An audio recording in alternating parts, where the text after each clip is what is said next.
Grâce au progrès scientifique aujourd'hui, on peut savoir d'avance la couleur des cheveux de l'enfant et de quelle maladie il pourra souffrir à l'avenir.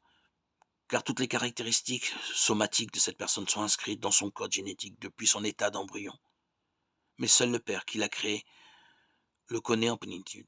Lui seul connaît ce qui est le plus précieux, ce qui est le plus important, car il sait qui est cet enfant,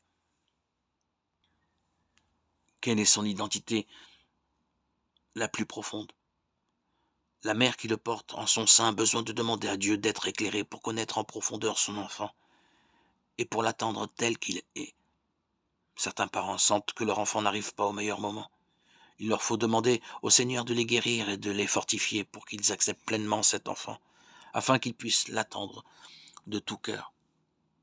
C'est important que cet enfant se sente attendu. Il n'est pas un complément, une solution à une préoccupation personnelle. C'est un être humain d'une valeur immense, et il ne peut être utilisé à des fins personnelles.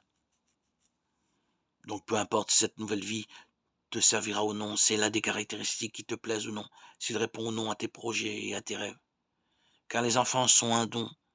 Chacun d'entre eux est unique et irremplaçable. On aime un enfant parce qu'il est un enfant, non pas parce qu'il est beau, ou parce qu'il est comme ci ou comme ça, non parce que c'est un enfant, non parce qu'il pense comme moi ou qu'il incarne mes désirs. Un enfant est un enfant.